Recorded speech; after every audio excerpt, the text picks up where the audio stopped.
February 10 तारिख में नवरंगपुर जिलार दुईटी निर्वाचन मंडल में बंद डाकरा भूबंदोबस्त मेडिकल कॉलेज धानमंडी समस्या मकार अभावी बिक्री समस्या समाधान दाबी एसबू पूरण पर सांबादिक सम्मेलन जरिए उमरकोट संग्राम मंच दाबी कर सरकार अवहेला दीर्घदिन दायी पूरण न होबार एवं आंदोलन पथक ओह्लाई उमरकोट संग्राम मंच आसंता 10 तारिख में उमरकोट रायगढ़ झरीगा और चंदाड़ी ब्लॉक को संपूर्ण अखचक बंद डाकरा दि जाएगी।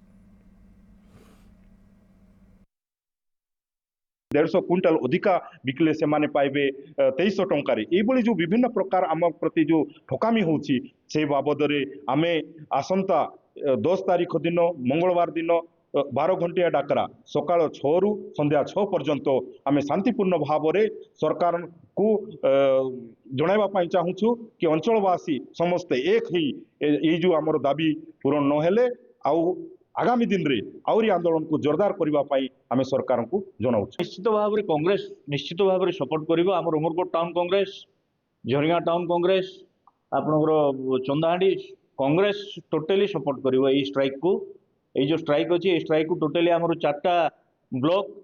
तथा 2टा निर्वाचन मंडली आम संपूर्ण सहयोग कर